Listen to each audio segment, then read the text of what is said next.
La entrega de hoy, una de las últimas de esta temporada, nos lleva por un viaje único y profundamente emotivo. Laura Chanis, una mujer profesional cuya vida dio un giro inesperado de la noche a la mañana. Hoy nos comparte también su historia. Su testimonio es una verdadera montaña rusa de emociones, donde se entrelazaban la realización profesional, el apego familiar y los retos de una nueva realidad. A través del programa Mi Voz para tus Ojos, Laura descubrió talentos que no sabía que tenía y encontró en la lectura una vía para crear una realidad paralela dentro de ese esfero. Los invito a escuchar su inspirador relato. Seguimos en Visión de Mujer y en esta oportunidad nos acompaña Laura Chanis. Ella fue la que nos recibió y nos ayudó a coordinar todo aquí adentro para que saliera una grabación con mucha calidad y por supuesto con mucho cariño. Y eso te lo agradecemos, Laura. Gracias. Bueno, estamos contentas porque hemos conocido a través de cada testimonio, cada historia, parte del programa Mi Voz para tus Ojos, un programa que ha impactado por lo que vemos no solamente afuera, sino adentro de este centro de rehabilitación femenino. Pero me gustaría conocer primero quién es Laura, quién era Laura antes de llegar a este lugar. Wow. Una madre desprendida totalmente. Creo que para mí mis hijos eran mi motor, mi sentido de la vida. ¿Cuántos hijos? Tres cosas. Bueno, entiendo o percibo que esa Laura de antes, su vida giraba en torno a sus hijos y definitivamente cambia al llegar aquí. ¿Cómo fue esa transformación de Laura al llegar aquí? ¿Cómo llega y cómo va cambiando, cómo va creciendo, cómo se va transformando? Bueno, cuando llegué a este lugar sentí como cuando vas en un avión y te dicen que te tienes que ajustar la máscara de oxígeno. Te tienes que ajustar la máscara de oxígeno y tratas de buscarla y no la encuentras. Se te acorta la respiración, los sentidos, la ansiedad, el estrés, la preocupación. Son tantos sentimientos encontrados que no se pueden explicar. No se pueden explicar. Y el que ha pasado por un proceso de venir a un centro penitenciario, para mí no lo fue fácil. Fue bien duro. Me sentía como cuando un castillo de arena se desmorona todo y aterriza, pero dentro de mí yo no podía aceptarme estar en este lugar. O sea, yo no podía estar aquí. ¿Y en qué momento lo aceptas? ¿En qué momento encuentras esa máscara de oxígeno? Después en 2021 empiezo a que tengo que hacer algo. Eso fue en medio de la pandemia. Exacto. Wow. Yo vine a este lugar en medio de la pandemia donde tienes 20 días, hay un aislamiento allá en un centro, el Centro Tutelar de Menores, te tienes 20 días allá, tu familia no te puede ver, solamente llegan allá y te enteras de que llegaron, porque te llegaron unos valores o un papel que te escribe tu familiar, el que está allá afuera. Leer cartas en esa situación, horrible, te lo puedo decir que cada semana, cada vez que llevaban ella esas notas, recuerdo a mi hijo Enot, que me decía, no te preocupes mamá, voy a ser fuerte. Y esas cartas tocaron mucho en mi vida, que hasta hoy recuerdo esas palabras, porque obviamente era una madre que quería lo mejor para mis hijos, y saber que por un tema legal me alejaba de ese círculo. Hubieron muchos sentimientos encontrados. Entonces, empezó esta búsqueda de ver qué hago.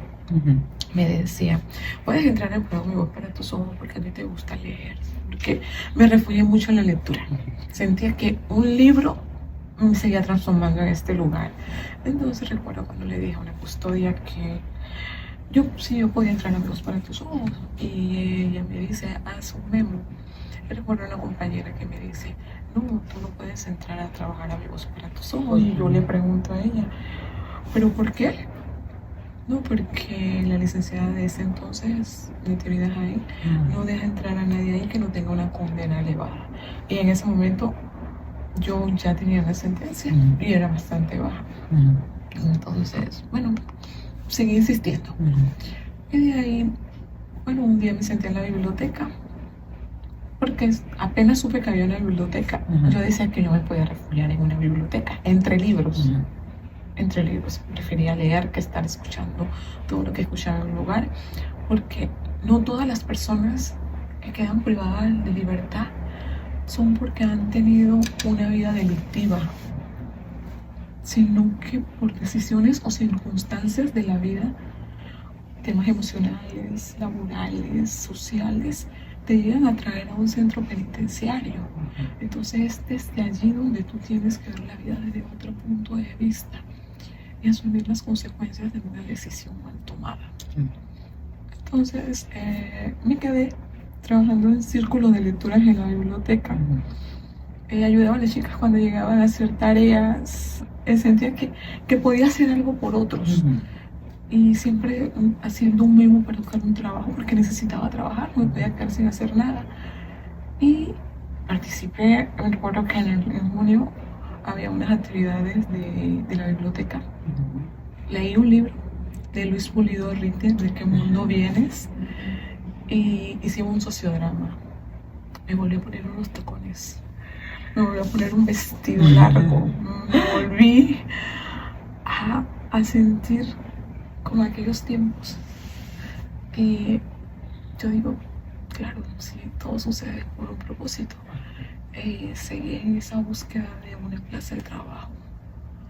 Y bueno, después, el siguiente mes, falleció mi papá. Me desmoronó totalmente. Pero mi papá en este lugar. Otra prueba. Sentía que no podía decir, Dios mío, otra más. No hubo tiempo de despedirse. Hubo tiempo de abrazos. Quería ir al sepelio, pero muchos me decían, si vas al sepelio, todos se van a mirar, te van a sentar en la última silla y le vas a causar más dolor a tu familia. ¿Y cómo te repones cada vez que hay una prueba? Una prueba como esta que nos estás contando. Me refugié mucho en Dios. Me refugié mucho en Dios, buscar de Dios. Fue mi consuelo, fue mi fortaleza. Eso que me decía, aguanta, resiste, esto tiene fecha de caducidad, pero ¿cómo enfrentarle a mis hijos una realidad cuando ellos todo el tiempo añoraban? ¿Cuándo sales? ¿Cuándo sales? Entonces esa pregunta es constante en tu familia. Claro. Entonces había mucho sentimiento de culpa, porque al fin y al cabo, cuando vienes a este lugar por un tema laboral, te das cuenta de que no le pusiste límites a un jefe. Hiciste muchas cosas a su favor y ellos terminan teniendo el sartén agarrado por el mango, porque te dicen, yo tengo dinero y yo puedo hacer que te quedes 30 años en prisión. O sea, es algo que te marca. Y ya para el 2021 ya venía cargando 3 sentencias. 2 de la misma empresa y una del Estado. O sea, ya iba cargando 3 sentencias sobre mis hombros. Sentías como que tratabas de impulsarte, pero me iba al fondo. Me iba más al fondo. Y es bastante difícil decir, hay esperanza, hay oportunidad, pero cuando te ves legalmente que más años, más meses, ¿cuándo ocurre? Y todas las personas te dicen, vete acostumbrando. Este lugar, esa es la palabra muy dicha. Que ella, ¿cómo se va para dónde? Que se vaya acostumbrando. Entonces esas palabras te impactan mucho emocionalmente, porque estamos en un lugar, yo estoy en un lugar donde no conocía a nadie. Laura, sin darme detalles, ya me ubico en cuál fue tu realidad.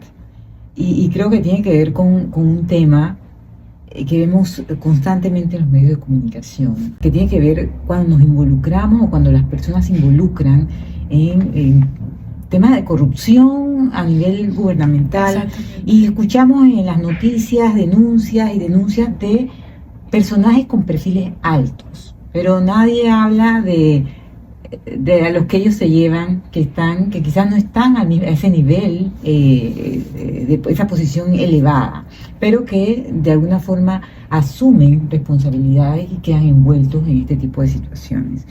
¿Cuál es ese mensaje? Porque la gente ve las noticias, escucha las denuncias y dice, pero aquí no pasa nada, porque esos personajes quedan fuera por tener un poder económico, un poder de influencia, pero los otros sí caen, los que no tienen esas conexiones.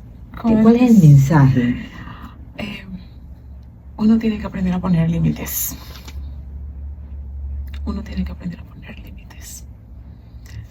Saber que tú como profesional, tú sabes que eso te va a arrastrar. ¿No? ¿Cuál es tu profesión? ¿Cuál es tu profesión? CPA, contador público autorizado. Que te escucho y sé que hay una responsabilidad. Hay una responsabilidad cuando tú firmas, cuando ocupas un cargo, aunque no seas la máxima autoridad del lugar en el que te encuentras, pero hay una responsabilidad y eso tenemos que tenerlo claro, porque Exacto. Al final tenemos que pagar las consecuencias de no asumir esa responsabilidad o esa decisión con responsabilidad.